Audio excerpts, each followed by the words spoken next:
Martin Luther was once asked by his barber, "Teach me to pray." In response, Luther wrote a short booklet called A Simple Way to Pray. He dedicated it to Peter, his barber.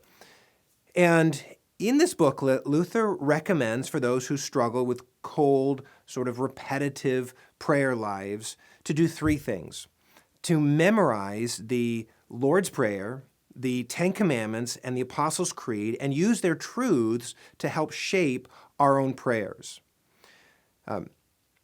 This is how Luther used the Ten Commandments in prayer. He imagined each of the commands as a cord with four strands.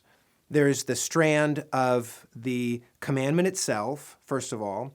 Second, the strand of gratitude or thanksgiving for the command. Third, the strand of confession, expression of shortcoming.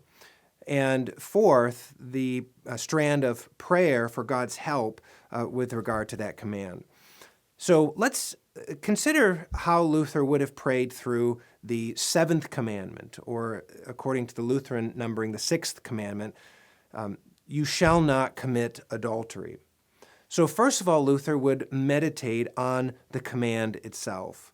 The Lord is expressing his high regard for sexual purity. He calls us to live chastely in our thoughts, our words, and our actions.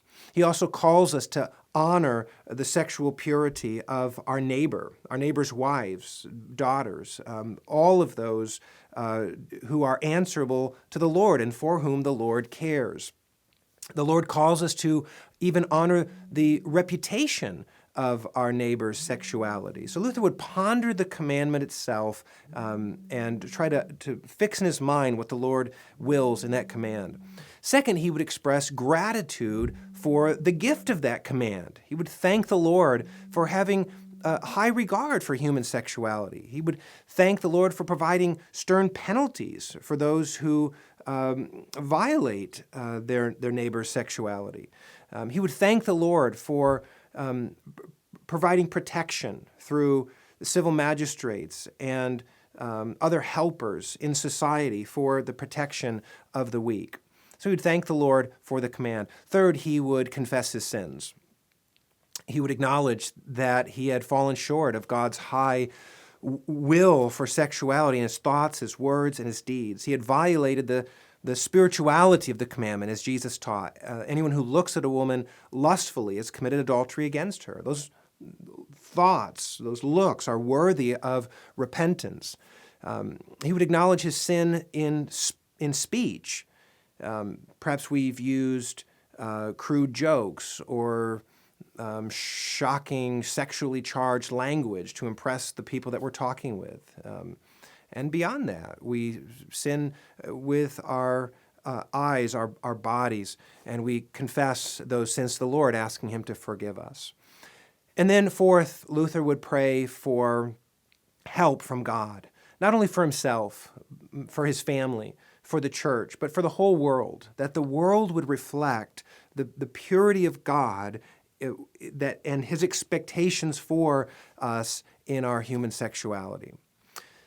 We need to understand that Luther isn't prescribing a hard rule here for prayer. He's simply attempting to help those who feel cold in prayer, who find themselves walking down the same well-worn paths, almost unthinking sometimes in prayer. And he's giving us encouragement to access this rich devotional content in the Apostles' Creed, the Lord's Prayer, and the Ten Commandments. Luther said this: if you rightfully meditate on even one commandment, you could have more thoughts in your minds in one moment than your lips could speak in 10 hours, and then your pen could record in 10 days. So perhaps we could listen to the advice of Martin Luther, memorize and utilize in prayer the Apostles' Creed, the Ten Commandments, and the Lord's Prayer.